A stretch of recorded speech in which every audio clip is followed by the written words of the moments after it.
Now, what caught my attention, and it's in my opening line, SG, that you've been a quiet force of the EFF from its inception. And many people may not know about you, but you have also grown through the ranks of the ANC before moving to the EFF. And maybe let's start where we kind of like just get a bit of background from you. That transition that you made, what was the pull for you to join the CIC, and what keeps you at EFF even now? No, thanks. It's very simple. The formation of the EFF was a necessary and important thing to happen in this country politically. Simply because I never led on the ANC structures. I was just running my business, focusing on my private life. But the reality was that I was conscious of what is happening in this country, and the issue was that the ANC was not taking this country in the right direction. Everything else that was promised, especially for black people, Africans, everything they just kept collapsing, regressing, and everyone could see that something needs to happen. Yeah. And when the clarion call was made on the formation of the EFF on the 26th of July 2013, on that founding assembly in Soweto, on what is to be done, I was one of the delegates who went there to say we're going to have to do something, because the 1994 transition, it was just all lip service. Yeah. It had nothing to do with changing the material conditions of our people on the ground. Nothing changed. Unemployment remained the issue. Poverty. Our people, with a country with such a mineral wealth, where we see our people dying from poverty-related diseases, corruption became the order of the day. Nothing worked. We didn't have leadership. We just had people who were occupying positions, who were cowards, were scared of white supremacy and the minorities that continue to control this economy before 1994, and they continue to do so up to today. That's why we were part of that generation that listened to that clarion call to say something has to change, and we participated. And it's important also to remind listeners, because sometimes people, they go and lie and distort the history of the EFF and say, no, in the formation of the EFF, it was the angry ANC or people that were fired. Majority of those people were not fired from the ANC. Some of those people that were there, they never participated in the ANC. They were just ordinary citizens and activists in their own right, in their own corners. Were they sympathetic to the cause, or they bought into the messaging that at the time you are describing as that 1994 was a facade? Basically, people are still poor, land has not been transferred, you know, the poor are becoming poorer. Was that the message, or they were just sympathetic to those that were fired? No, it was not even an issue of sympathy to those who were fired. That's why I'm saying it was an issue of what needs to be done in this country. Because the issue of that, no, the people that were fired, that is just an issue of emotions. That is why when we met in that conference on what is to be done, there were lot of robust discussions there. Even the decision to say, what do we do? Because there were a lot of discussions there. Others were saying, should we remain in the ANC, those that were leading the structures of the ANC or activists of the ANC, to say, should we remain and try to change the ANC from inside? Others were saying, no, let's be maybe an NGO, something that can agitate from outside and try to redirect the ANC. But the resolution was that a new alternative must be formed, and the guiding principles, the founding manifesto, the founding policies, the 7 non-negotiable cardinal pillars became a driving force. And that was the reason that we took the decision. But also we said, because a lot of analysis was done there in terms of where we were to come to the issue of the land. You know that it was swept under the carpet. No one wanted to speak about it. When you wanted to speak about the issue of land, those so-called leaders, it was as if you are raising something that it's not supposed to happen in the corridors of this country, because they were comfortable being proxies of white they're already sold out. White people. They were yes, they were definitely all of them sold out. That's why we've never seen any growth or anything. They were just comfortable to have shares in those white companies and pretend to be fighting and leading our people, but nothing else. Collapsing state organs, nothing happening for the youth when it comes to the issues of education.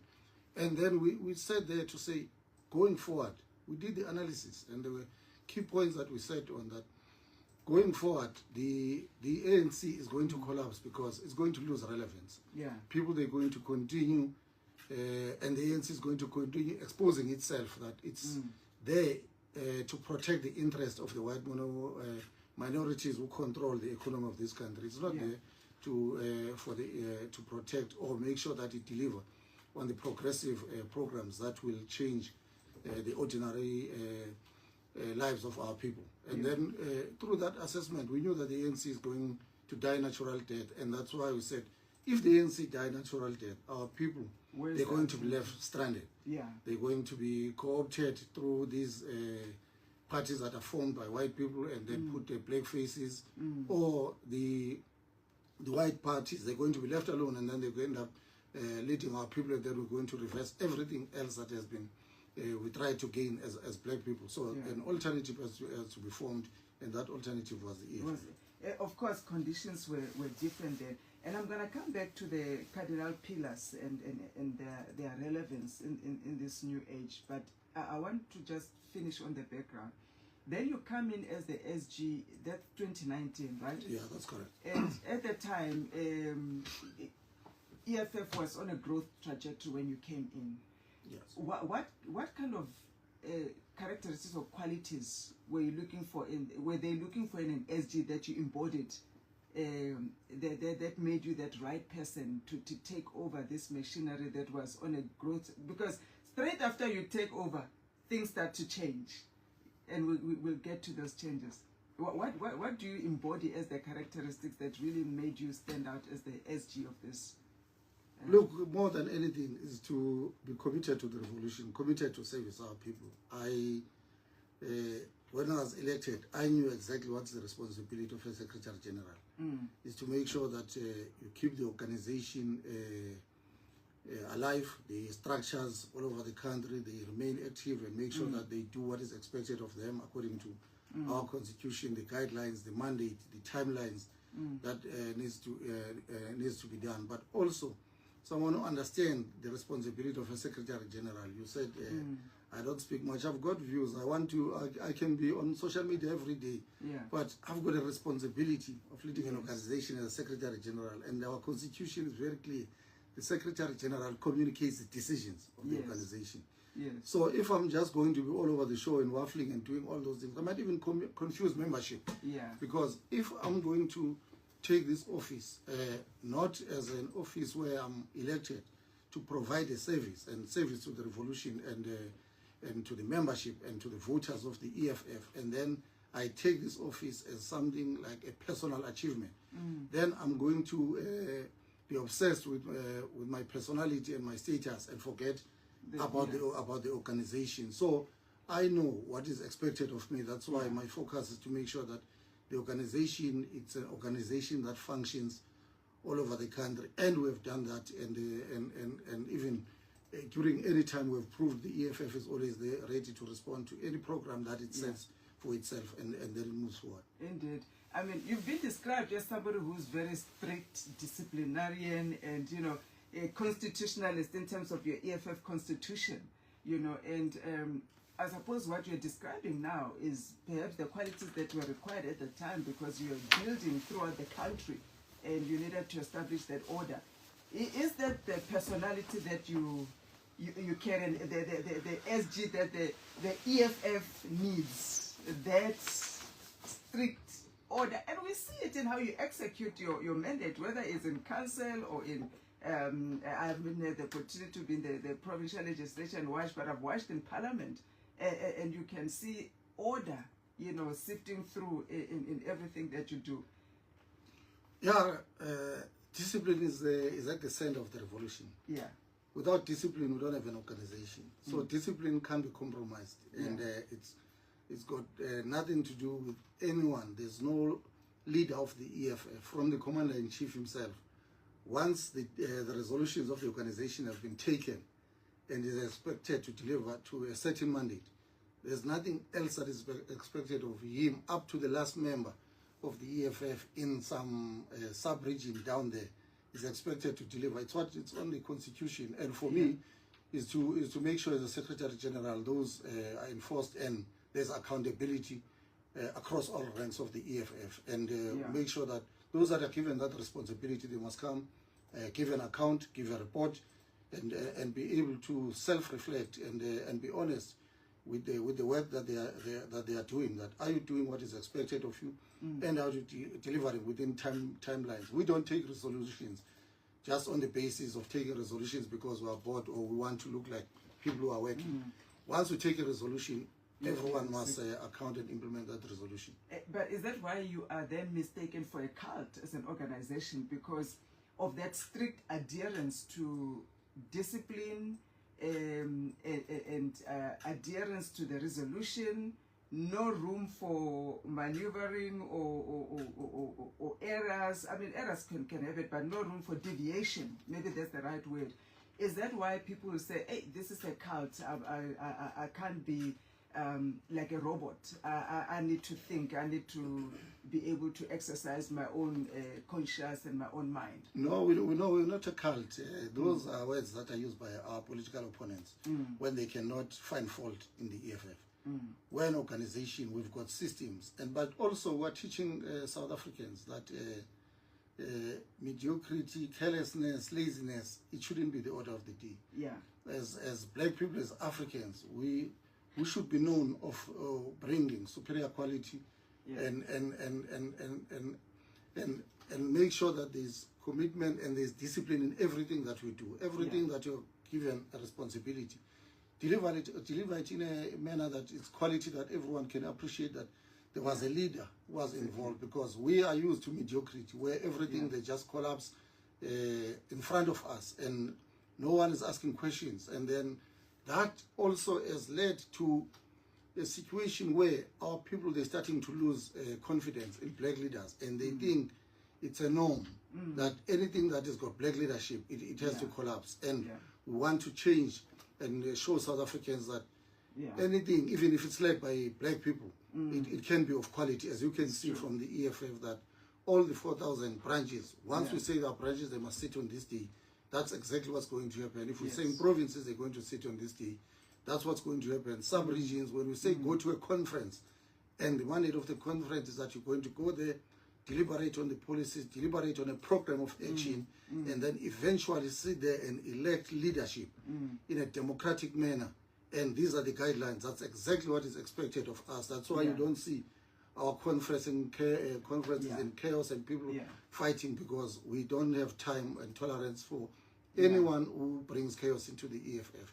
And that's a culture we want to teach people of South Africa, even at our homes, that there must be order. This country, everything is just broken. And excellence in what you do. Exactly, because everything is just broken, because we're led by mediocrity. People who've got no idea of what is expected of them, whether he's a mayor, he's a minister, he's a DG. Everything is just chaotic. They can't explain anything when you ask them that.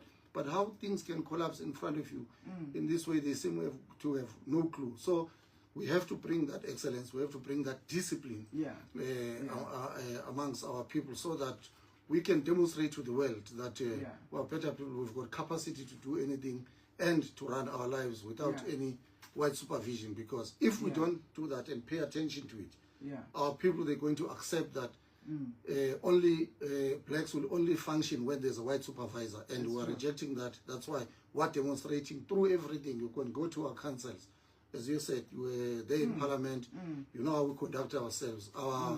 our caucus there in Parliament, no one is just jumping around like we're in a ship in. There's leadership from the Wipari, from everyone knows what you need to do at what time, and that's the order of the day, from councils, in the legislature, in Parliament, in the offices of the EFF. Go to our head office. It's a solid, clean run machine. All that is led and commanded by the Commander-in-Chief. And then we're working in that orderly fashion. I mean, for me, that I can attest to it. We've seen it, and it's a marvel to watch. And also how you've managed to take just ordinary people from, whether it's informal settlement or from the street, and they become such excellent politicians and orators and disciplined cadres. I think that we have to give to the EFF. You know, you really have just taken raw material and sharpened it, and we're richer for what you have brought into the South African politics. Look, I think it was a conscious decision, even from the inception. Even at the foundation stages of the EFF, there were so-called celebrities and leaders who wanted to come, but they were not prepared to do the hard work. They were not prepared to come to the ground and do the work. South Africa has got a lot of quality leaders in the villages, in the townships, and everywhere else. We have to be patient with them. We have to guide them, because these ones that move around on the basis of the so-called status, majority of them, they've got no capacity to lead. They are clueless. And the EFF, it took that conscious decision from its formation stages. You remember, we had no minister, but we had some of them who were falling off the ranks of the ANC, and they would come that, now I want to join the EFF. But I want the leadership position. This is what I need to do. And we tell them, go and join the EFF in the branches. That's why even the constitution of the EFF, you join the EFF at a branch level, and then go and work and participate in the branch, and the membership of the EFF will decide on what responsibility it gives you. And even the membership oath that we sign is that I join this organization without any expectation. Voluntarily, without any expectation of any position or deployment or anything. And the organization, at whatever stage in time, it can decide to redeploy me, and that's what is expected from all of us that are disciplined members. Because when you join the EFF, you must there that it's one thing, you are there for the service of the revolution and nothing else. But you deviated a bit from that. I mean, you had the likes of the Jimmy Manis who joined, some Kwebanas who joined, and we saw that didn't really work out very well for the EFF. Look, when they come and joined, obviously we're not an organization that is just there. We have to look at where we are at all the time, and then we must be able to assess the terrain and the conditions of where we are and say, this is the skill. But even they are joining, to join, their membership was not in head office. Their membership was in their branches. But we say, let's take this skill. We think this skill, it can add value somewhere. We are not scared of taking decisions. We are not cowards. We'll take a decision, and when we feel that this decision is not working to the best of the interest of the organization, we'll take a decision again to reverse or correct whatever we've done. Because we are leaders, we are human beings. We have to move with the times and be able to assess and say what can work without deviating from our founding manifesto or the constitution of the EFF. So deploying those people, it was not in the violation of the constitution of the EFF or the guidelines, but the leadership said, these people are here, let's see. And we gave it that, and it was a mess, and we took a decision to say, look like we're going to have to reorganize that decision. And that's what leadership is about. We take accountability, even where we think as leaders here we might have not gotten things right, and we come back and explain to our members that we thought this can work, and we realize that it's not working. And if we can take a decision to go left, and then left is not working, we'll take a decision and go right. But you have been doing a lot of left, right. You know, we'll get to that, where you've said, we're not going to go this direction. The CIC will pronounce, and then tomorrow, then you you must understand us as an organization.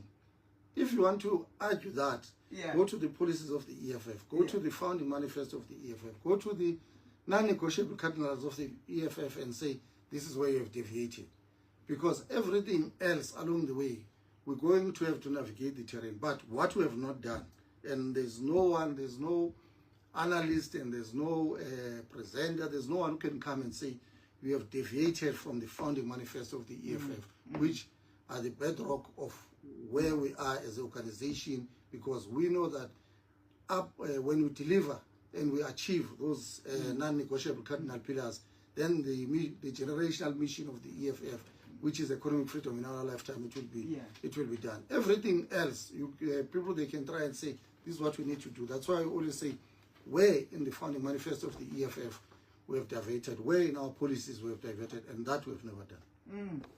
So now, you are also described as a man who's very courageous, bold, and you're not afraid to make decisions. Can you challenge the CIC if you see that maybe he's deviating from your political mandate? Do you have that boldness, that room to say, CIC, I don't think this is the political direction we should be taking, or the decision we should be making, or whatever the case may be? Do you have that boldness and the room to do so? We are an organization, and the president leads us. And people, they want to create this issue of president as a monster. President's office is on the 5th floor. My office is on the 4th floor.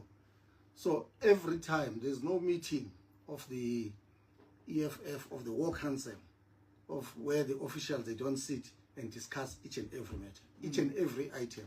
We sit, me and President speak on daily basis, where he says, SG, I think this is the direction that we might take, and say, no, President, this is the direction. But because we're an organization centered in democratic centralism, that matters in the EFF, first they get debated. You come with your opinion, with your views, we debate. But once the debate is done, then we take a decision. And once we take that decision is binding. So when presidents speak and articulate position, there are decisions that were discussed in meetings, either in the officials, in the War Council, or even in the CCT. So there's never been any matter that just comes out of nowhere. Everything else, it comes from us to the officials, then it moves to the officials, to the War Council, which deals with the day-to-day running of the organization. So everything else has been a decision. But people, they want to create this issue of that the president, you cannot speak to him. Let me deal with this issue that was happening now of Mkonas. Yeah. Then they said, no, hey, President, there's this person called Khan and this and this. We're on the eve of the rally that we just had now, launching our registration campaign. Yeah. We asked President, okay, this person was seen in our 10th anniversary, and then they know, and then they saying, you know this person. President, you know this person? He said, yes, actually, yes, officials, I know this person. I've known him since the days of the ANC. Yeah. So that's a conversation that we have on a daily basis with him in those meetings. So there is no issue, but our opponents, they will always try to do that because they think we're amateurs. You can come and try to divide the organization. They're always trying to create a demigod out of the CIC, and he's a leader, he's a human being, he's approachable. Is that what you're telling us? He's a leader, he's approachable, and he respects even the work that we do. I'm saying to you, I'm a Secretary General. I'm responsible for communicating decisions of the organization. Yeah. He's in the 5th floor, I'm in the 4th floor. He's a president. He can go to any floor. I've never arrived in my office and president has called a staff meeting and is telling them that, no, this is what you need to do, because he respects my position as a Secretary General. If there are issues, we will come and SG. I think this is how we need to navigate this matter, or there's this issue, how did you come to it? No, this is what we led to this decision. I go into the work, TG is on the 3rd floor. It's the same story. I've never just moved in the TG's office and start giving directive. He has never done himself that as well. If there are issues, we'll come and see the officials. This is what we're doing. But they've tried to create this monster. But we know who they are. We know their opponents. It's their duty that they must try by all times to try and disrupt the EFF, its leadership. And we're not amateurs in politics. You know that if you want to destroy a party, you must go for the leader. He's the face, is the leader of the EFF. That was elected in conference, because every time people, they ask us this, we go to conference every 5 years. And he gets elected by delegates. Few parties that go to conference. Exactly, and he gets elected by delegates. When the delegates of the EFF who have joined this organization, who fight on daily basis for the organization and defend it, and then they go and they exercise their right in front of TVs. We don't even do our elections and then we say media must go out. We do it in front of media, and the delegates, they say, we're electing the president and the commander-in-chief to lead us on this journey towards realization of economic freedom in our lifetime. And then as you walk out, someone says, no, society, people say this. Where is it coming from? Funded by our opponent, and there's no opponent that will set the agenda for the EFF. We are the leaders, and the membership are the owners of the EFF, and we set the agenda ourselves of what needs to happen in the EFF. And tell me, in your ascending to be the SG, which figure stood out for you in history, previous SGs, that you thought, if I emulate this one, I would do well for the EFF? Yeah, no, there's no one. I came to the EFF ready to be led, and to be guided, because all these other people, I can't say. I just read about them. Oh, this is what you used to do, but eventually, what product did they produce? Because if I'm going to say this is a figure, if the product is the ANC that has sold out our people, then there's nothing to look up to. So I came to the EFF as guided, trained by the EFF, its policies, its beliefs, its foundations, its disciplines, how you do things, and then we're just growing from the organization. What are the products of the EFF? That's who we are. SG, you take over now. It's 2019. You're the SG. EFF, as I said, was on a growth trajectory, but I guess a lot happens to us in South Africa that we never anticipated. We are going towards that local government elections of 2021. Action SA happens, and then you start to see the first decline of the EFF, and then as we move towards 2024. Of course, then we are disrupted by the MK party and many other smaller parties, as we explained. They start to happen. The environment, the game has changed completely from when you started. Now, your approach to how you had thought you are going to lead the EFF into, of course, strengthening its footprint nationally, strengthening as a mass organization for the poorest of the poor, etc. Do you reevaluate the strategy? Do you change? Is your performance evaluated as the decline happens? Or what happens to you as an SG reporting to your CIC in these conditions? Look, the organization, I'm the Secretary General, and as you are correctly saying, that we came in 2019, 2020 there was COVID, we couldn't do anything, and then by the time we opened, we were on elections. Yes, we suffered with Mashaba here in Johannesburg, but everywhere else we increased our seats, because when we came in 2019, the EFF had 860 councillors. 2021 we had 1,066 councillors. So there was growth in the EFF in terms of its public representatives, obviously, as well as the percentage. Come 2024, with the disruption of MK. Look, there was no way that the ANC was going to just collapse and nothing major happened. So even with the collapse of the ANC moving from 57% to 40%, it was going to affect everyone. And the MK came through its own program that none of us we expected. But what made us proud and as an organization is that even through that difficult time, which was difficult for every political party, is that the EFF, its foundation, because the first decade of the EFF were building an organization, and those structures, they fought back, they resisted the collapse of the EFF. If you look at across the country, it's only in KZN where we suffered that growth that we had in 2019, but everywhere else, what happened in 2024, all the structures on other 8 provinces, they remain steadfast. Yes, the MK overtook us in Mpumalanga through that side of Piet Retief and Mkondo and everywhere else. And yes, we were not expecting that, and we had to go and give a report to the conference to say this is what has transpired, and we did the diagnosis. And part of that diagnosis was that we had to relook at our structures, that were our structures closer to the ground, and that's why that conference took a decision that we're going to dissolve regions, because the leaders at a regional level, they were too far. You'd have a fighter who's a chairperson and is responsible for 5 sub-regions. Yeah. And because when we started, we mirrored our structures through the ANC, how they are structured. Yes. But we forgot that those ANC people were mayors with a lot of resource and everything. But now if you're going to put a fighter, even if it's got this to the people, yes, actually, exactly, detached, but also not have resource to even arrive at a deployment. That's why we decided to dissolve regions, and now we've got sub-regions, that each and every leader is closer to their community. Even if there's issues to service branches, you are just sitting in your sub-region. It's easier to meet your structures and everything. And the gap, and it came from there.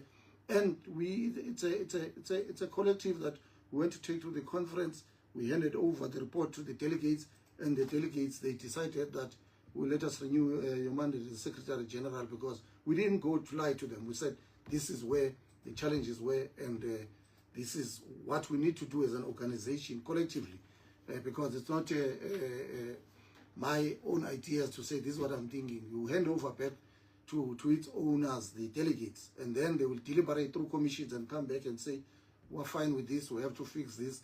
And part of what we've done is to go and establish sub-regional structures, which we are confident now that we've turned the corner. You can see from the Ipsos research that they just, polling that they just released now, that without any work, through establishing those structures, the EFF has recovered about 3%, when other parties are stagnating and others are dropping.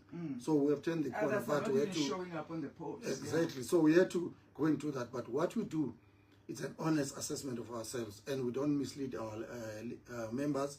We go and give the report at the time of giving the report. Because if we're scared and we're trying to do things, we're going to sit at CCT and say, let's postpone this conference. We just came out of elections now. In May, in 6 months, we must go to conference. Maybe let's try and do our fighters and members. Let's postpone this conference and take it a year later. Maybe they would have forgotten of the results. No, we left the elections because the constitution said every 5 years must go to conference. Exactly 5 years on the dot. We're in Nasrec and coming to give a report, and that's exactly what we did. Yeah, and now post 24, and we'll go back to some of the events of 24, 25. But post 24, you move out of parliament, and I suppose because of the renewed mandate. What is your focus now? Are you still focusing on building, or now you are defending the votes going into this local government election? Because there's a different posture that you take when you are on a build phase and when you are trying to just defend and safeguard what you have built, at least not to avoid more leakages of structures and votes, with everybody trying to take away from you, whether it's MK or Maibu or any other party that may be. Where are you now? What is your focus? No, we've rebuilt our structures now. All of them, all over the country, they are ready. They can announce elections tomorrow. We'll go. And now, as I'm saying, we're on the second decade of the EFF, where now we must be an alternative. So for us, is to advance the ground and make sure that every place, every corner in South Africa, the EFF, it grows its membership. We're not looking at, we have defended that during difficult times, we're confident that our structures are solid. So what we are working on now towards this election is just total victory. And that's why we're going to be contesting in all municipalities and making sure that where our structures are ready, we're going to be contesting that, and confident that we're going to contest all the wards in South Africa, because the structures themselves, they know their timelines. We're sitting at about 97% of readiness for the whole country to have branches that are ready. Just few branches in the areas of the coastal side that we're finalizing now, because we just adopted the election strategy and the manual and the guideline that all our branches, they must be branches in good standing for them to be able to be eligible to fill the candidate. And we're confident that by the 1st of May, all our branches, 100% of them, they will fill candidates with membership that we've evaluated, the membership that we've checked. And to demonstrate the resilience of the EFF is that even during that difficult time, we had 1 million membership. That 1 million membership, it remains intact. It didn't diminish. It didn't diminish. It remains intact. It renewed its own mandate. You could see that this organization, it gets defended by its members. they renewed the mandate. All of them, they remained intact. Even people who were claiming that we'll take members, they left alone because that's the EFF. That's why I was saying who are the products of the EFF, and it gets defended by its own members. Now is to grow from what we currently have in terms of the votes, and then we look forward to this 2026 local government elections where we are confident that will deliver victory. But there's a contradiction though, because there were reports that came out to say, I'm not sure whether it was the Deputy President or the CIC who mentioned that EFF will not contest in all the wards in 2026. No, it's not a contradiction. People, they like to not to listen when we speak. I'm saying now, we're sitting at 97% of branches. The branches that are standing are in the coastal provinces. And we've just adopted the guidelines now that we're going to start doing the candidate nomination from the 1st of May. So those branches are still working to make sure that they comply. The principle is that if you don't have a branch, we don't have leadership of the EFF, why are you fielding a candidate? So we're not saying we're not going to contest. We are going to contest, because those branches, as we speak, in Eastern Cape, even yesterday, one of the sub-regions had to go to its own conference. All these other sub-regions, they are sitting at 90% closer to get ready to get to conference. So we're confident that by the 1st of May, when we start to do candidate nomination, these few branches in the coastal areas of KZN, Eastern Cape, they are done, and then it's Western Cape and Northern Cape, they are finishing. So there's no contradiction, but it's just a principle that if you don't have a branch, why would you put a candidate? Who's going to vote for that candidate if there's no membership of the EFF? That will be the foot soldiers and ground forces and activists that will mobilize communities to vote for the EFF. So we are contesting all branches, because we are confident that by the time we come to the 1st of May, all our structures will be 100% in good standing. Those few branches in the coastal areas. And you went through a difficult time. I know EFF has been through difficult times before. People come and go in political parties. It's expected. As we said, voluntarily, people come. Maybe they don't get what they want. They will move on to something else. But by far, I think post-2024 general elections, the turbulence that you went through was hard-hitting.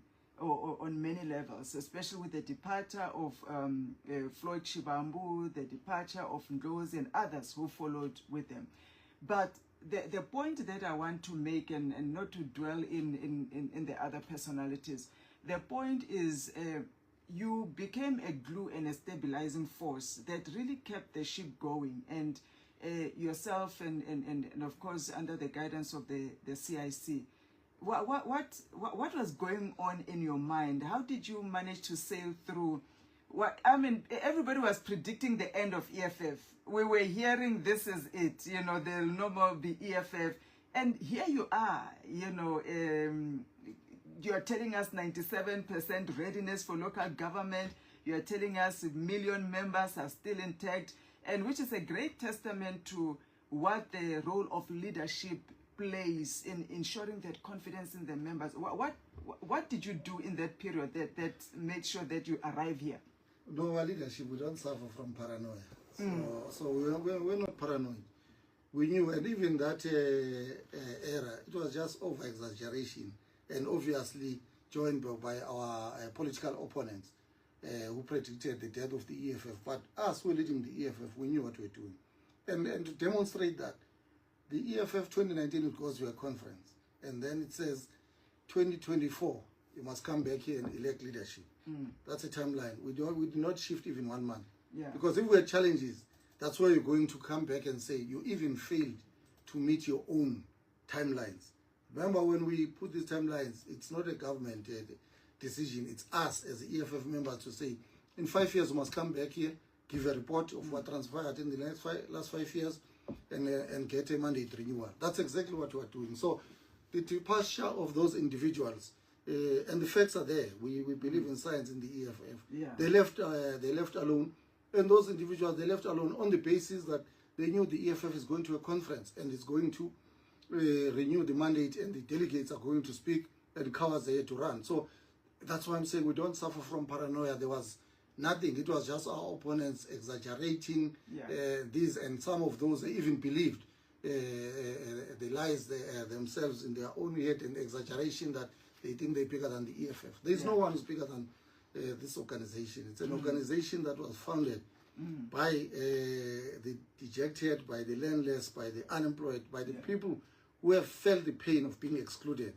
in this country, people who feel that we are strangers in our own country, people who go to sleep without knowing where they're going to get their next meal, the graduates who leave home with the hope that they're going to get jobs and come back and restore the dignity of their families. So those are the people that continue to fight and defend this organization. So as leadership, we had no business. I had no business of being paranoid or scared. That's why when we finished, we said the next step is to go to conference. We went to contest by-elections in Tabazim. There's nothing that we said because of this noise that has been made, then we have to put it aside. We did exactly that. And if you want to test that there's disruption, even at home or anywhere else, you will see that things are not going as normal. We went on as normal and we're still here. So there was nothing. I don't suffer from paranoia. There you go. That's the SG of the EFF. Very interesting discussion. They don't suffer from paranoia. And the machinery keeps moving. And you can see, you don't have to ask anybody. They have been moving solidly ahead throughout all those rough waters that they have sailed through, and they've made it through. Testament to the leadership of the party. I'm going to take one caller, then go back to my discussion, because I know you're holding on. You want to talk to the SG. There's just so much to get through with the SG tonight. No, thank you. I think you know, we say in a revolution, when you are planning, your opponents are planning. You must never be naive and think you are planning alone. So we know that our opponents, that some of them own media and have deep pockets, and they own the economy of this country. They will never sit back and allow the EFF to plan, because they know that once the EFF has taken over this country, the living conditions of our people, they will change. Our people, they will own the means of production. Our people will participate and feel part being South Africans. Dignity of our families will be restored. So we don't feel pressure of media, because we know it's their job as opponents. We don't get into a boxing ring hoping that your opponent is going to throw flowers. We go there prepared to fight. They can write whatever they want to write. They've been trying to do that. That's why I said earlier on, we're not amateurs. We know they will do that, and their first target is a commander-in-chief. Try to do everything else. But we're not shaken. We're not worried about that. We've seen that since the formation of the EFF. There's nothing new, and we continue to soldier on. That's why I said we set our own program. No one set our own program, and media will never set our own program. The issue of Tunga, we are spoiled with talent in the EFF, and the leadership of the EFF is not obsessed with position. Whereas at the officials and in the CCT, we don't say because there's an opportunity of a position and then we start tussling among each other. We deploy the best among ourselves. Tunga is a chairperson of the EFF in province, and MEC works at a provincial government. That's a provincial legislature. So why would you bring a TG who is a national leader and then you bring it to a provincial leader? Not unless you are just chasing a deployment. So it was an obvious choice. He's our chairperson, and he has the experience of being an MMC of finance in Ekurhuleni with clean audit. So it was not a difficult issue, but he leads us at a provincial level, and these are provincial legislatures. So who do you take? You take a leader from the provincial level, and it was not even a difficult decision to do it. Let them bring positions in that GNU when they've reorganized it proper. You'll see the national leadership of the EFF going there. So we're not going to do that. We're not confused. We're not obsessed with positions. Where someone tomorrow he calls him, he contests as to be a president of the country. And then he gets defeated, and then he tries to go and contest as a mayor again, and then he gets defeated. He goes and tries and contest as a councillor. You can say that this is it's not a leader, it's a job seeker. We don't have job seekers. We've got leaders who know the mandate of the organization, that it has to be delivered. Gizwe is a fool, he's a clown, he's a small boy. I'm from KZN. He won't do anything. He can meet me during the day, at night. He won't do anything. Just myself. He doesn't need It doesn't need to be entertained. He's a small boy. See, so try me, boys. Yeah, that's so what the SG said. So try me. I don't have time for it. Let me take this. No, there's difference between political gimmicks, so people just talk. I said when we came as the EFF, the issue of the land was swept under the carpet to show that it existed. We've never claimed that we are the first people to speak about the land. We've never done that. That's why we always say we're picking up from where our forefathers left things, and then we're taking this revolution forward. But the reality is that you can tell me about the ANC's political gimmicks. We went to parliament. When we got elected in 2014, that's the first thing we did. Yeah. We went to parliament, we said to the ANC, we're prepared to close the EFF. Here's our 6% because the ANC came with the story that we don't have two-thirds majority to go and amend Section 25 of the Constitution. So it's there, it's in parliament, it's on record. I'm not being dishonest. It's on record. We went there to say the issue of the land, we'll know that it will resolve majority of our problems. Here is the 6% of the EFF. Get the two-thirds majority that, by the way, you had during the Thabo Mbeki era, and you never done anything to deal with the issue of property rights and ownership. You never resolved the question of the land. Now you're making an excuse. All of a sudden, we don't have the two-thirds majority to amend the Constitution. We said, here's our 6%. It takes you over the two-thirds majority. The ANC rejected that. We went to public participation with the bill that was put by the EFF in Parliament, and then public consultations were done. Our people in their majority, they said, we agree. We went to Parliament. The ANC voted against it. It's there. It's on record. So there's no issue, and we've never claimed that. We know that the African Revolution, South Africa, it started with the dispossession of land, and there's no confusion of that. But we're taking forward. So the gimmicks and podium politics of people that come and lie, it's not our business. The facts are there in Parliament. You can go to the records. The facts are there. You know, he has sailed the party through some of the most turbulent times. And of course, EFF has had its fair share of issues like any other party in the past. But by far, what happened post the 2024 election was a big shock, you know, to the system of the party and the nation in general. So much has happened. But in this current dynamic political climate, his role has shifted towards rebuilding and preparing the party for 2026 local government election. And we're having a conversation around that. SG, let's come now to the recent events in the Gauteng provincial legislature. We've just seen Premier Lesufi reshuffling and appointing the provincial chair that you're explaining to us before we went to hear the news. That, of course, was an obvious choice, being the provincial chair and leading the province, and the experience that he had gained when he was in the local municipality in Ekurhuleni. There's a lot of noise from voters, or some of the sectors of the voters. We've seen some civic organizations like Sanko expressing their views around this. We've seen also articles around some of the internal leaders of the ANC, you know, who were not happy by the decision that was made. When you read all of these things, what do you make of it, and the decision that you have made to accept, you know, the portfolio that was offered to you, which is the portfolio of finance? Did you ask for it? And what is your view around these reactions? No, first let's clarify one thing. There's no noise from voters.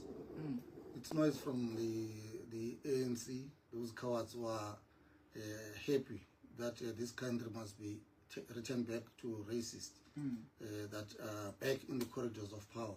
If you look at what is happening with that GNU now, you think you're looking at a picture of pre-1994, where you see racists, the grandsons of Fairwood, leading departments, those that are every day, their job is to make sure that everything else, the little gains that were made towards the benefits of black people, they are reversed. And there's that group of cowards in the ANC that are doing that. Sanko, they're just looking for jobs.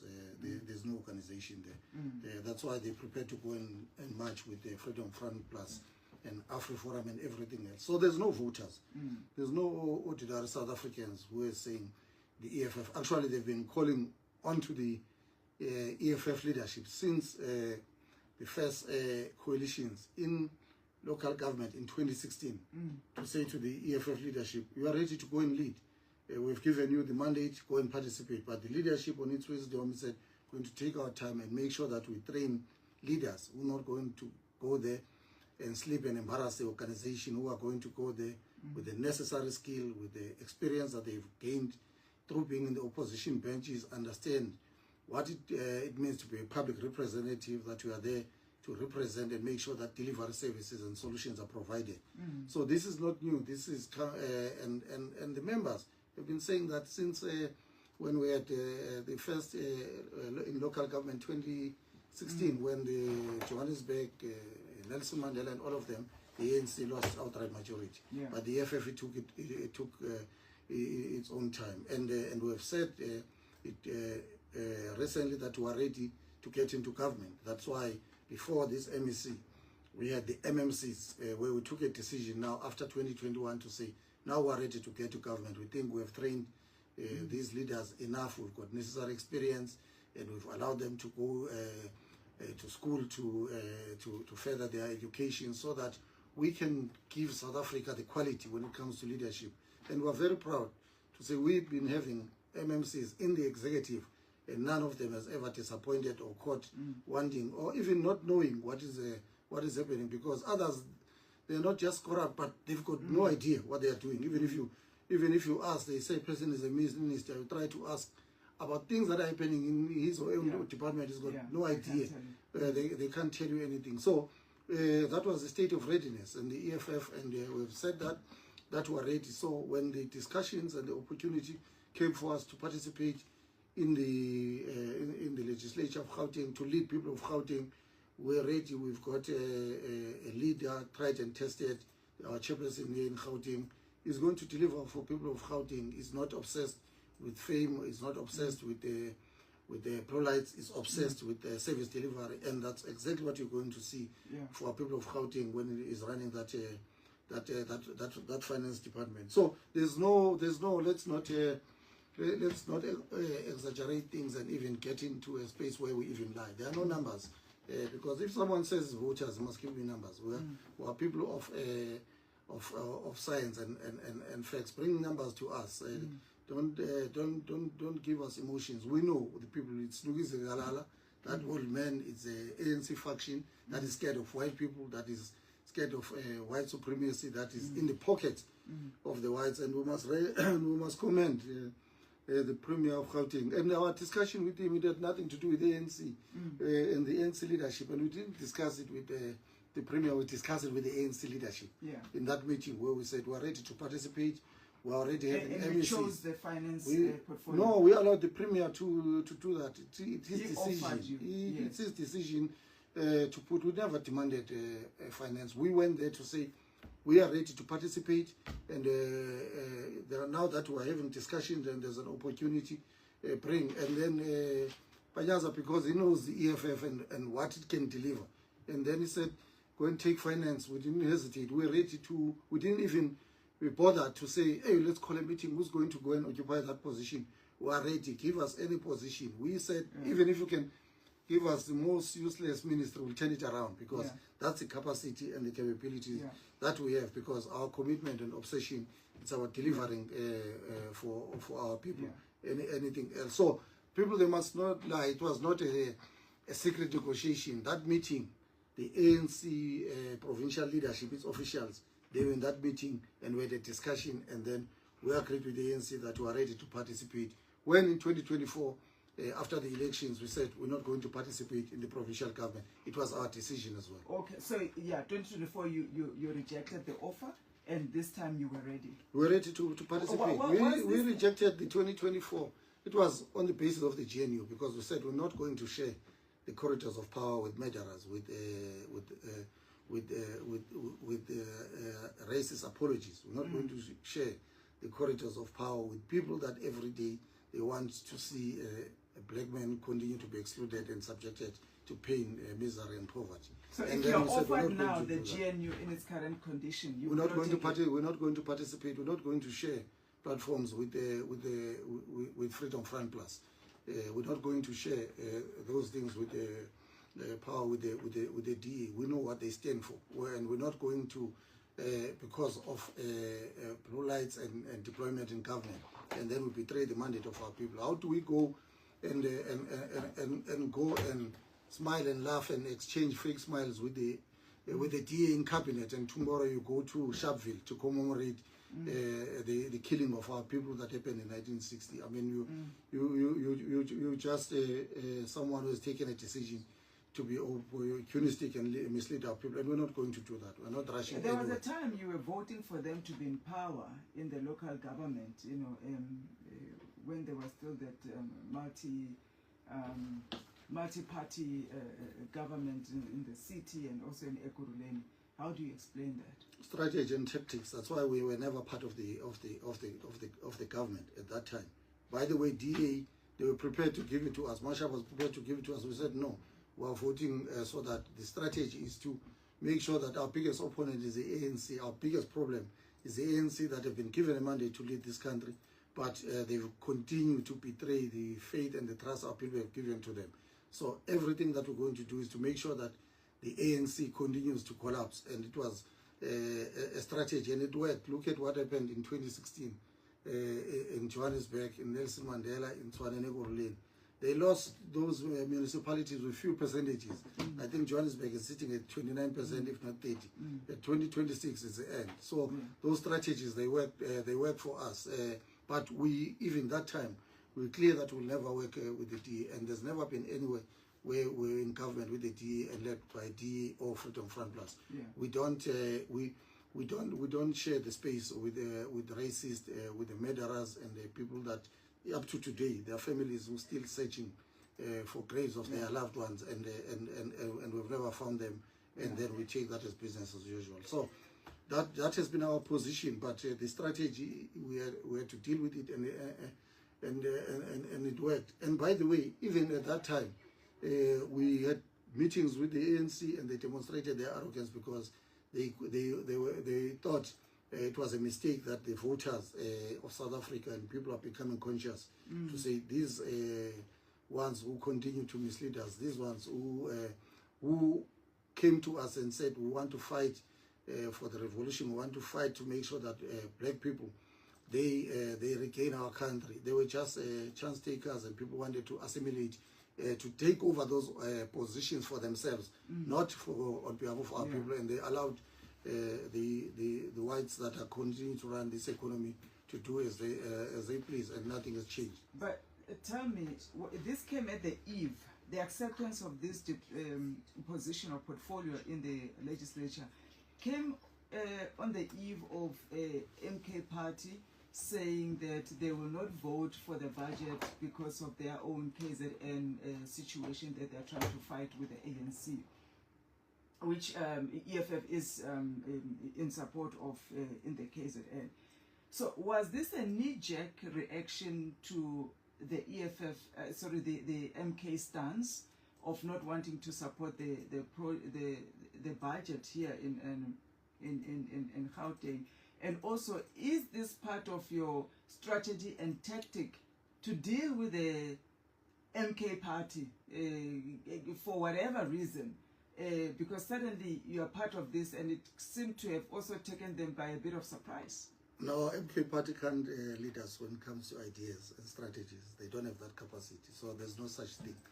Remember that we had that crazy mayor, the Ekurhuleni, who just decided that our best performing MMCs, MMC Commissar Tembu, was just awarded a water champion when Gauteng was in a crisis. Then a mayor who's obsessed with self and who's got no clue what he's doing, it decides that I'm going to go and reshuffle the EFF. In the Ekurhuleni, we had a speaker, which we had an agreement with the ANC that our agreement is cooperation, where we've agreed on positions. When we redeploy our own deployees, we don't interfere with the ANC business, we don't interfere with us. When we're making those changes, and then we had a speaker in the ANC, and that mayor was not listening to the ANC leadership, which is none of our business. Then they went to remove our speaker, And then we wanted to remove our MMCs. And then we had it in a press conference to say, from now onwards, because look like the ANC, they've taken us for granted. We've been working with the ANC, cooperating with them in different municipalities. We've never had issues, but we're not going to be disrespected by some small boy from Egoruleni. Let's show them that we're not cowards and we're not making anything. We're going to pull out. Yeah. And then part of that decision, we announced that we're not going to vote for the budget of Gauteng, because we had to now exert our position, because when we are too nice and trying to be understandable, because we've always said that it's not about us, as long as there's government, there's activities happening on the ground on behalf of our people, because we're not obsessed with positions as leaders. But once you try and undermine us, we have to respond. And we responded, not at night. We told the ANC during the day that this is what we're going to do. And the decision of MK came after. That's why I'm saying, when it comes to ideas and strategies, MK, you can't match it with us. And tell me, let's talk about MK now. Is there a progressive caucus?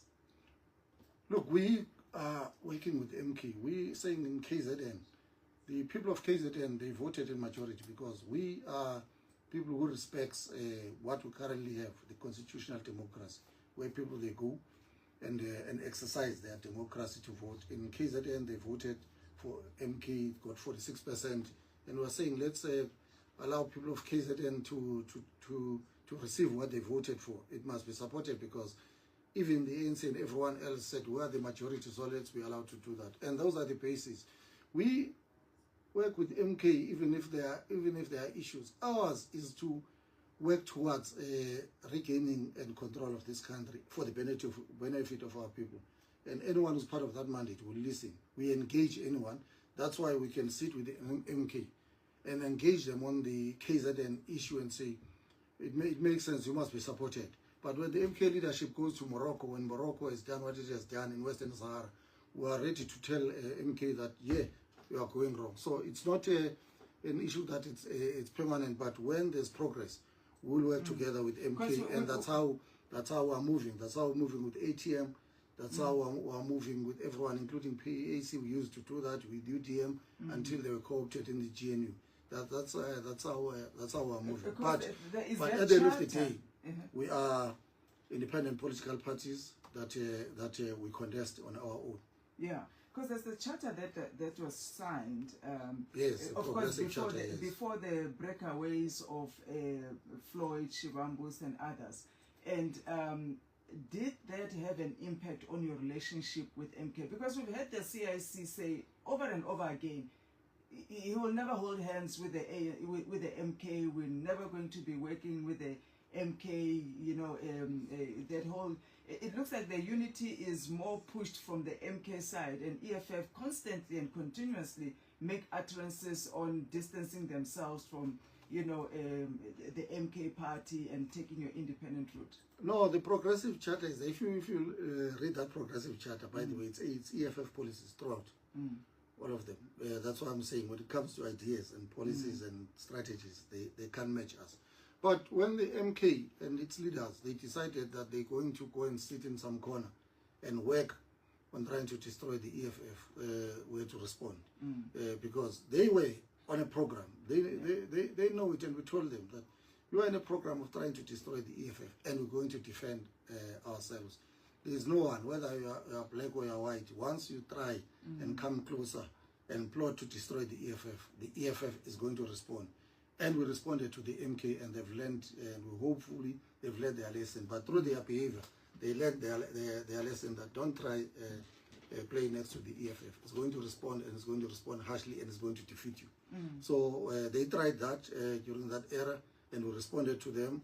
And we think they've turned things around. They realize that they must go and play far from the EFF. And we don't see that happening now. But we remain an independent organization where there are programs that we think we can cooperate and collaborate with them. We will do it, because we are not just running politics of obsessed with ourselves. Anything for the benefit of our people. That's why I'm saying, KZN, you need a progressive government. We think we can contribute, but it must be led by the MK, because that's what people of KZN have decided.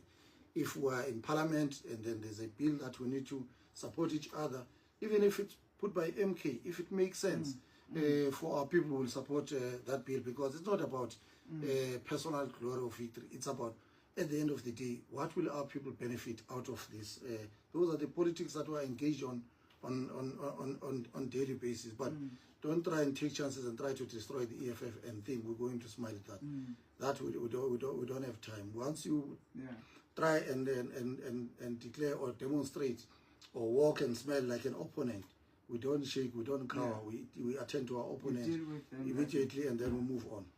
I mean, there are sections that are saying, I mean, MK and EFF, if they can come together, you basically decide the government of South Africa. That has been, but and you mentioned the issue of Morocco. Do you have difficulties discerning the MK ideological stance, or sometimes does that pose a challenge in that unity, or is it perhaps the personality and history with the president of the MK and the CIC that also poses those challenges of trying to come together? We don't know their ideological stand. They call it Zumazim, so we have not understood what does it mean. So we really don't know what they stand for. That's why we work on different program that at least we can understand. If it's a bill in parliament, at least we can read, but they are ideological stance, we don't know what it stands. So Zumazim, we still have to come up, and then we understand it. We don't understand it.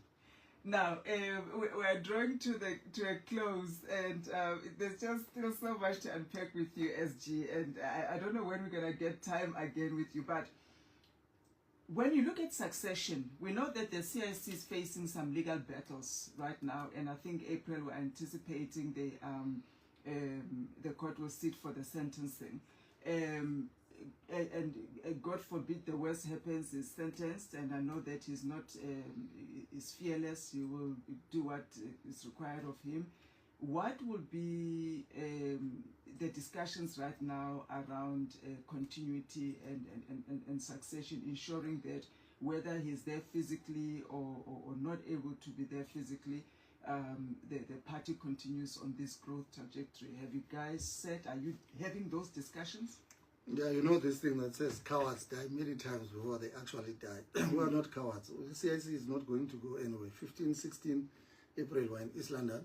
That woman is going to say what it needs to say, because there's no case there. We know that it's a woman who's obsessed with racism and working with AfriForum, because that thing is very simple. The case, how it happens, they're saying he took a gun and then he shot that gun. But now we have to go back and say, where did he get the gun? Saying, no, he got the gun from the security guy, Adrian. So that means is an accomplice to the case, is involved in this crime that was committed. But the same judge says, no, actually, you handed over the gun that committed crime, but you've got nothing, go home. Then she comes back again and says, no, actually, because if there's going to be a crime committed with a gun, the investigation must go back and say, who owns the gun? You start there. Who owns the gun? Then you go to the gun owner. Who on the day was given responsibility of this gun? The guy was given responsibility of the gun by the security company, was not charged. Secondly, the person who handed over the gun to the president, they was told to go home free. The gun itself, that committed crime, was told the gun that you must go home. You know, before a day of sentencing, to know that it's a case that it's a mess. The judges, they must communicate, or magistrates, to all of us in one day to give us the outcome of the sentencing. Yeah. But our lawyers, they were called, and the owner of the gun, Adrian, that no, before even the outcome tomorrow, come and take your gun and go home. So we knew that if the magistrates and the prosecutors, they call, even before the announcement of that judgment, they even tell them that, no, come and fetch your gun today so that tomorrow when we finish in court, you can go home. Then we knew that the person who handed over the gun is going home. Yeah. The gun itself, that committed a crime, that's supposed to be kept there as evidence. As president is going there, he's going to be sentenced with a gun that is sitting at home, that is doing whatever that it needs to do. The person who handed over the gun is sitting at home. The person who was responsible for the gun on the day was sitting at home. There's no ballistic test or forensic test that was done on the president on anything. President said, here's a gun that I had on the day. and they did not do anything. So it's a just madness of a magistrate. So the fighters and the people of South Africa, there's no discussion that what happens if the president is not going to go to prison. 15, 16, we're going to go there. She's going to say what she needs to do. There are laws in this country. We're going to appeal that that matter, and then we know that a sober and a judge that follows the law or is going to dismiss that case. So the issue of what happens if the president is going to prison, it does not arise because it's not going to happen. Come the 16th, 17th is expected that Winnie Madikizela House has got an organization to run, and he's got an election campaign to lead, and is going to lead from the ground. So it's not even a discussion. The fighters, people of South Africa, our commander-in-chief is not going anywhere. No, thank you. The Section 6 of our Constitution, the principles of the EFF, they're very clear that no one must ever join the opposition voices that seek to destroy the EFF. So if you go and join another political party, you've taken a decision to join on the opposition and voices and campaigns against the EFF. But if you're saying to me, no, you just resigned and you've never joined any political party, you're allowed to come and join. Now that you want to join another political party, so you actively participated in contravention of the EFF constitution. And that constitution is binding to all members. So if you're a member of ATM and you campaign, that is joining opposition voices in campaigning and fighting against the EFF, because any other political party, its existence is to be in fighting and contesting against the EFF. So you joined ATM and you wore the political party T-shirt called the ATM, and the constitution of the EFF, it says you cannot join. So as things stand, there is nothing to look at until we go to the next conference, and then delegates will decide, because the NPA is the only body that can amend the constitution of the EFF, not the Secretary General, not the CCT. That's where we stand. But you can be a voter of the EFF. You don't need to be a leader. We've got voters of the EFF. So, brother, if your consciousness is clear and it's not about coming back and then wanting to be a leader of the EFF, if your commitment is about the African Revolution, if your commitment is on the 7 non-negotiable cardinal pillars, do go and vote for the EFF come the local government elections. But the constitution still stands now that you join the opposing voices and join other political parties, and where there are T-shirts, your journey with the EFF has ended. Hence, I agree with Kabelo that our deployees in government, including the MEC, the obsession should be service delivered. Yeah. It's been a long time now where government leaders, you don't know what they're doing, where everything is broken down. You go to even the simplest thing. There in my hometown in Mzimkhulu, one day I went there, it was December, and then they put a board, they welcome to Mzimkhulu, but the grass was covering that board. You can't even do a simple thing, cut grass, patch potholes. You know that during winter time, you see all the small municipalities, during December, they flood, there's water in the malls. But they know that during winter time, there's winds and everything. So it means during that time, there's going to be a blockage of stormwater pipes. So you'd know that come the summer season, you must go and unblock those stormwater pipes. It's not because there's no infrastructure, there's no stormwater, but because during the winter time, there's wind, there's everything, all the rubbish, it goes in there, that they don't clean. Some of them, they even sweep into stormwater pipes. So it's just the basics. Just go and clean, just go and make sure that everything works. They even go as far as I went to another town where I was speaking to one mayor. You see, when you go to Durban, there in those towns, they put those nice lights for December in West Street there, with the different lights that are lighting. And then in a small town with 5 street lights, then I find him putting those lights. Then I ask him, why are you putting these nice lights? He says, hey, you've not seen Durban, it's for tourism. Well, if you put these lights here, people, they're going to come and say, you don't have BNPs, you don't have roads, you don't have anything. So you think someone is going to pass here with a family and the child is going to say, Mama, let's come back here for holidays because on these 5 street lights that have got grass that once you cover these same lights that we're trying to decorate. So I agree.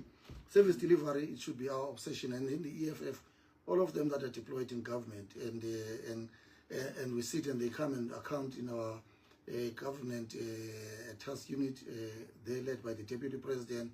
We get reports on what you need to, what is expected of you, and once you don't do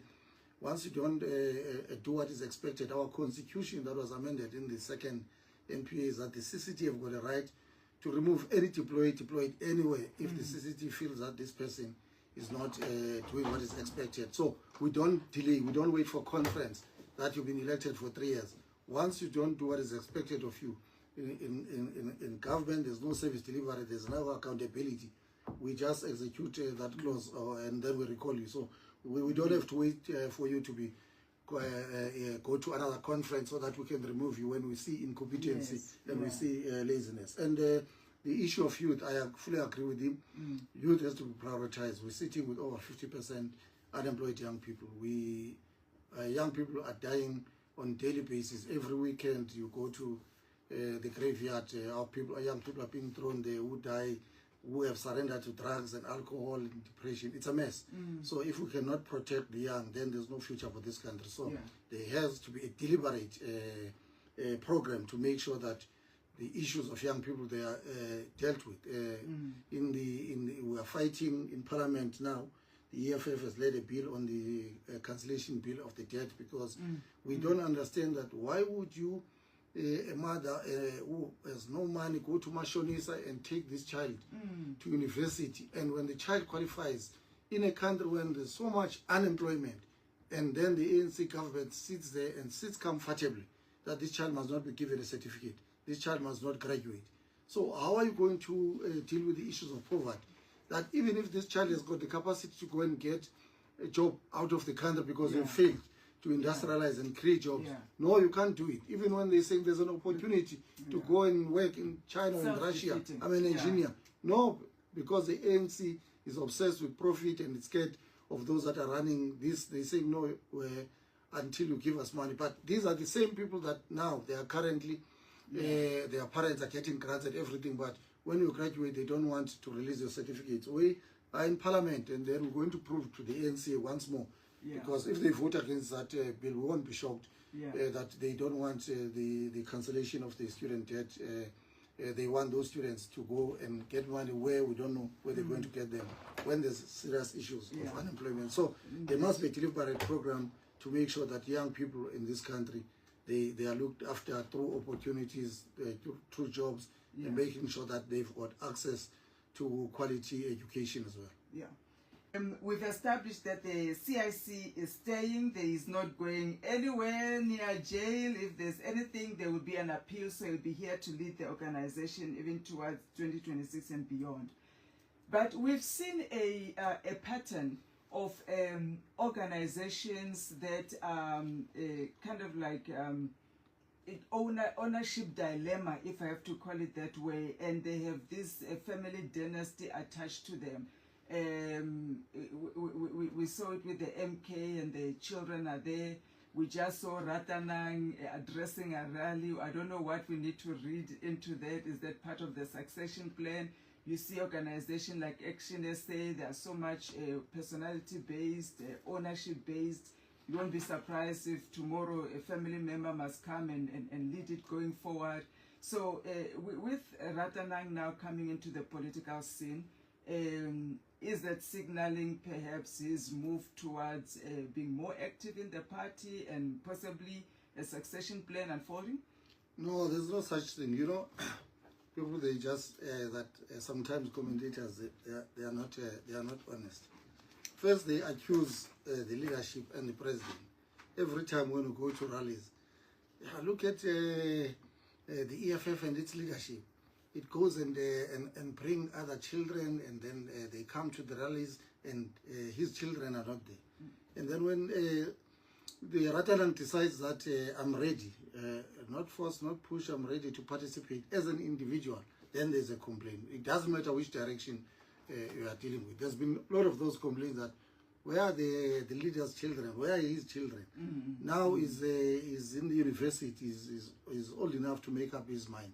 By the way, the family of president has been participating in the EFF. The aunties, we've known them not through being the aunties of the president, in the EFF branches, in the EFF meetings, where they come in as members themselves and participate. The auntie that we just laid to rest, she was a party agent. That's how much the family participate in their own individual rights. So Ratanan is old enough to make up his own decision. He's never been forced to anything. That day we're launching the program, the voter registration campaign, and our focus is young people. You saw a lot of young people that came to take over the stage and speak for themselves, because we don't want to speak on their behalf. And Ratanan was one of those. And we encourage, even at some stage, my daughter was a party agent in 2021, and then she participated there. They go and participate because we want to tell them that this is what we are doing. This is our organization. We're leading it. What kind of a family that is going to sit back and when we're fighting and saying we're fighting and we make sure that we want to win. We want the votes. Those votes, they matter. So if I can't convince my family, how am I going to go and try and convince other people? That's why even with the leaders, even now with our strategy, all of us were deployed at our home where we come from. Go, if you can't win your ward, if you can't win your VD, at least go and win the home in your dining room. And you can only do that once you have won your family. So the president himself, he must go and win at home and make sure that if it's a family, the wife, the kids, and the aunties, and he has done that, that's why he's leading a ward there. So all of us were given that responsibility and that mandate, that it starts at home, because you can't say to people, this is an alternative, this is an organization that will make sure that it delivers a dignity, that restores the dignity of our people, but when it comes to your family, they can't participate.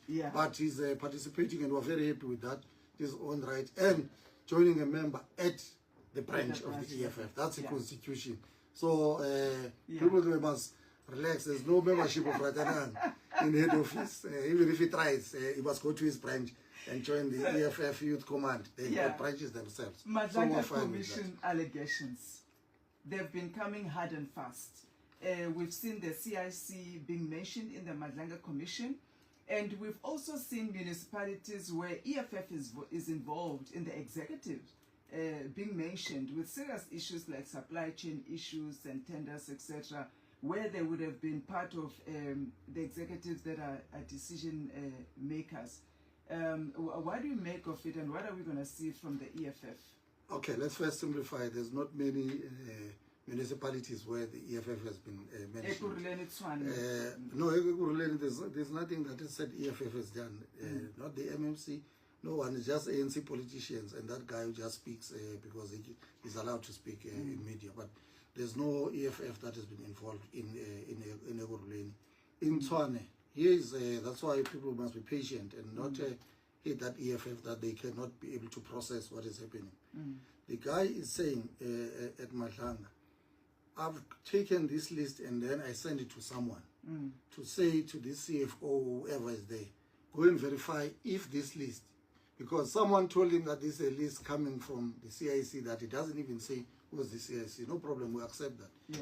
But he doesn't say you, that I'm giving you to go and verify this list. He doesn't go back and say, did you verify this list with the CIC of the EFF, and he confirmed that this list is coming from there. Even the commissioners there, because they have to follow up on what people are saying there. They must not get excited because certain names are being mentioned. They've got a responsibility of being thorough and make sure that everyone who comes and make any allegation, because what they should have said to the guys that, all right, you gave this list to the CFO to say you must verify that it's coming, because you don't know. The person who's holding the list, the person who's on the stand there, he says, I don't know where this list coming from. I give it to my friend who's a CFO, whatever position that he holds, and I ask him, go and verify that this list is coming from the CIC of the EFF. And then there's no response that says that CFO came back to him to verify or confirm that this list is coming from this CFO. So they leave that matter like that, unattended, unfinished, so that there must be this perception that has been created. There is nothing in Madlanga Commission that implicates the EFF and its leader. We are ready, we are following it up, and we are supporting it, like we supported Mkhwanazi and other committee. But where people and the authorities, they don't do a thorough job, then they want things to be dealt with in public, and they want to create debates, then they must be rest assured the EFF is going to enter that debate, and we've got a right to defend our organization, or any malicious accusations that you want to bring to and try to damage the image of the EFF. So if you go and follow that clip thoroughly and listen patiently and objectively, not obsessed with painting EFF in a bad way, you will know that they should, Madlanga himself should have asked that, did the CFO confirm that this list is coming from the EFF? He didn't do that. Then they did not do their job. Now it's an issue of public debate and everything. But there's not there's no such thing. The EFF is not implicated anywhere. We were in Parliament. We participated. Madlanga must continue and do his job. And your view on Mkhwanazi? No, with the view on Mkhwanazi was right. You know what we must agree as South Africans. Let's disagree politically, our ideologies, even our ideas of how we're going to create jobs and how we're going to do this. It's all our right to disagree. But where we have to find common ground, it's when this country is being run down by criminals. Where it's a destruction of this country. You know, I was in Durban. I went there to watch my daughter playing netball. You know that restaurant called Spare? That's a family restaurant. That's where grannies, they go with their children. It's within the school premises. And then some fool there from KZN, because he's got a tender, he arrives there with bodyguards carrying R5 in a restaurant. The next thing we hear grannies running around. What is happening? Here is a guy who comes in a restaurant, family restaurant, followed by some clowns with R5s like they do in the malls, they do in every public space. We cannot allow that. We had to go and tell that guy to say, you're going to leave this restaurant, because what are you doing? If you feel you are not safe, why don't you sit at home? Why can't you? Why do you come in a public place and intimidate people? And you are just a small boy, you are just a clown, you've got no capacity to do anything. Even these ones that are following you with this R5, they don't look like they even know how to shoot. Even if you can go to them, they can even shoot him, because these guys are pointing at him to know that they've got no idea of what they are doing in bodyguarding. So Mkhwanazi did right. We have to make sure that there's order in this country. We have to protect this country. It can't be left into the hands of criminals. But Mkhwanazi has got a responsibility. He's a law enforcer. He's a police. It's very clear on what a police is expected to do. He's expected to enforce the law. He's expected to investigate. He's expected to arrest. And that's what's expected of him. But when he makes commentary like he did there in the other committee, where he says, the Action SA lady asked him that, what do you think of, what do you know about the relationship between the president of the EFF and General Khan? And then Mkhwanazi responds, and then this lady says, because General Khan, we know that is involved with kidnappers and drug dealers and everything. And then he responds recklessly, and then he says, it's public knowledge that General Khan accompanied drug dealers, kidnappers, and those people in the EFF gathering. Why is he not enforcing the law? And then he just ends there. Why is he not enforcing the law? Because for him, it's not to comment. Because once he gets into comment, like me and you, then we're going to respond. He's to enforce the law. If he says it's public knowledge, in 2023, when we had our 10th anniversary, why he didn't go and say, here is Khan, and then taking kidnappers and drug dealers, because it means he has done the investigation. He has confirmed that these people, this is what they are doing. And then these people are on TV, because that thing was on TV. He's not arresting them. But he makes another error. He says, and then it's something that we want to caution him. He must not fall into public gimmicks and social media comments. Because he goes and then says in that commission, because people were already agitating him, playing and saying, no, Mkhwanazi was minding his business. They took his, they disbanded his PKTT. So he says that in the commission that I was minding my business until they disbanded PKTT. That's why they found me now interfering on what is happening or being involved with what is happening in Gauteng. But you are a commissioner in the province. After the news, we're going to get SG, if you can pick up where you were explaining to us, you know, what was your expectation around Mkhwanazi and his role in law enforcement.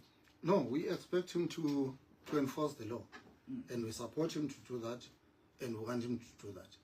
All we are cautioning him is that he must not get agitated by social media. That statement of saying there, because it started on social media, leave Mkhwanazi with his PKTT, he was fine with his dockets. People, they interrupted him. And then he goes and says that under oath and says, I was minding my business. Saying that in 2026, I was minding my business and they disbanded my PKTT. Now, as a #1 policeman in KZN, is the man responsible for over 16,000, is commanding over 16,000 armed men and women, a law enforcer. And then he sees people that are involved in crime in the EFF dinner in 2023. He keeps quiet because his PKTT is not disbanded. That can't be correct. He had a responsibility that in 2023 he saw Khan accompanying drug dealers and kidnappers in the EFF gathering. He was supposed to act. That's what is expected of him. And even lastly, when they ask him, the DSG asked him that, you said in your press conference that judiciary, prosecution, police, and everyone, they are involved in interfering and infiltrating the criminal justice system in this country. But we are finishing now, and there's no magistrate that has come before us. There's no prosecutor that has come before us. How do you explain that?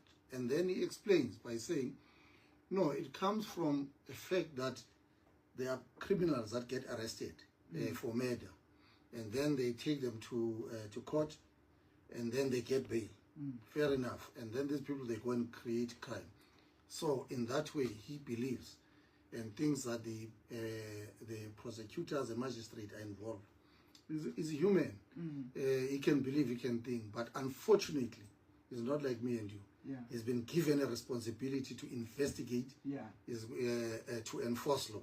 So it doesn't have the luxury. It's not an ordinary civilian. It doesn't have the luxury to think and believe and assume. It's got the responsibility to say that, to establish the facts and enforce the law.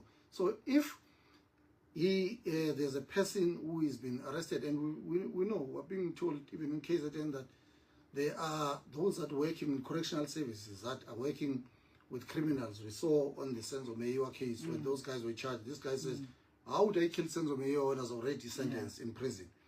We know those things happen, but people like him with such responsibility, unfortunately, they can't surrender. They can't then reduce themselves to ordinary civilians and think and believe and make up stories. They have to go and investigate. That's the powers that has been given by the Constitution and the laws of this country. And that's what we want him to do. He must go and investigate. If he feels that, and then there's suspicion, he's got all the resources around him. That's why I'm saying he's leading a huge battalion of armed men and women. He must go and investigate. We want those magistrates, those judges to be charged and be arrested if they are part of destroying this country. We want those correctional services management that they go in prison at night and then they collude with criminals to be arrested. And we are relying on people like him as a provincial commissioner, the national commissioners, and all the generals. Unfortunately, for him, he doesn't have the space of think and believe. He's got a responsibility to act. Maybe if he's an ordinary civilian, because if that press conference was called by an ordinary civilian, this country was not going to establish a commission and spend a lot of millions of rand. The EFF was not going to go to parliament and say, let's establish an ad hoc committee when there's a police committee. But because it came from authority, a man who's given that responsibility and is given that power to say, do it on our behalf, go and investigate. But it can't then come to the committee and then make assumptions and even make statements that are inconclusive so that you can cast doubt in the leadership of the EFF and the party itself. That we're going to defend until he comes and has got a right to investigate and arrest and enforce law. Yeah. That will never interfere, will support him. But that's one of being a commentator. Yeah. That's unfortunately that's not his job. He can't be a commentator. It's not his space. Yes. And then SG, finally, before you give your last parting shots, today was a great win for the EFF. I mean, you've had many great wins in your tenure in Parliament, and we've seen you make progress on a number of issues, including this ad hoc committee that you are talking about in pushing for its establishment. 500 days later, the Pala issue, we get a response that a judgment will be coming soon. How significant is this for the EFF? Are you satisfied with where things are, or you expected more from the judges? We expected more, but more importantly, through the Chief Justice, we're one of the organizations that celebrated her appointment as the first women Chief Justice. We know that our systems and society is very unfair to women. The scales have never been balanced. Yeah.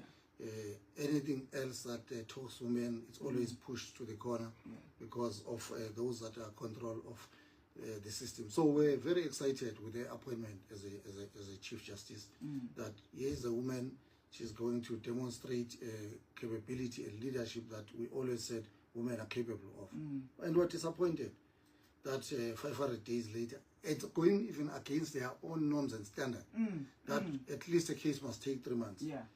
She doesn't do it. It had to take us to protest. The president had to write a letter to ask her that, but what is the story? What is the explanation? You can't. We're going for 2 years now. Yeah. On a simple matter, and a matter that involved the head of state. Yes. Even when the former CJ was dealing with the cases that involved the former President Zuma, was saying we have to be seen to be working, and the people that have got power and authority are the ones that we must be able to demonstrate to society that have trust in the institutions that are, that were established by the constitution of this country, have faith in the in the judiciary, and that judiciary must be very effective, especially when it comes to those that have got power to control and direct things in the country. So when it comes to a president, you must know that that's a matter of public interest. Yeah. And as a self-respecting Chief Justice, she should have made that matter. It's not a difficult matter what we're arguing. We're saying the Parliament erred because their job was not to evaluate the report. Yes. The report was already there, is to come and say, here's the report, let's move. To say that the report, because it doesn't work in favor of the ANC, then let's vote to disrupt. You don't have powers to do that. Yeah. And it's a simple matter. We can't wait for 500 days. Yeah. Even our response is still telling us 30 days. A decisive Chief Justice should have given us a date today and say, I apologize to people of South Africa. On this day. This we delayed. On this day, Yes. we are putting the judgment. He's still saying it's advanced stage, 30 days. What is that? That's a Chief Justice that has abandoned a responsibility, and it's a sign of cowardice. And we don't need that, especially to someone who's a first respondent when it comes to our judiciary in this country. If everything collapses there with her, what's going to happen to magistrates? What's going to happen to our people who've got no power to do anything when they see that even the Chief Justice can do as she pleases, no commitment, not taking people of South Africa serious? This is an issue that concerns even non-EFF members. All of us, we've got a responsibility to protect the integrity of this country with its own institutions, from Parliament to the judiciary to the executive, everything else. It must we must make sure that this country works, because when all is said and done, even the EFF is not more important than South Africa. South Africa comes first. That's why we fight in defense and in protection of this country, because we have to make sure that we got the South Africa that is working. Indeed. And your last parting shots to South Africa, and of course there are listeners that are EFF and beyond EFF, what would be your message to them? I want to thank you for allowing us to come and put our side of the story. The media must not reduce EFF to bulletins and headlines. Yes. Allow us to come and be able to explain ourselves, and we appreciate when you call us, because we've seen some media commentators where they sit alone without engaging the EFF, and then they just continue and speak better about the EFF. That is unfair. But we, to the people of South Africa, they must be rest assured that where the EFF will never give up. That's what you must know. It doesn't matter what are the elections outcomes. We will never give up in defending and fighting for this country, because the future generations, they must inherit a working South Africa. Yeah. We defended that in Parliament against violence and everything else. We'll continue doing that. We are preparing for elections now. The EFF fighters, volunteers, they're going to be coming to your houses, doing door-to-door. Please give them an ear. They've got guidelines on how they must conduct themselves. Yeah. If you see any misconduct, please report to the leadership of the EFF. But we'll engage anyone, and we're here to participate, and must be given an opportunity to demonstrate that ANC and its leaders, they were not the epitome of black leadership. Yes. Allow us to demonstrate that there's more black leaders that will take this country forward without white supervision. But the land must come back, the economy must come back. Thank you.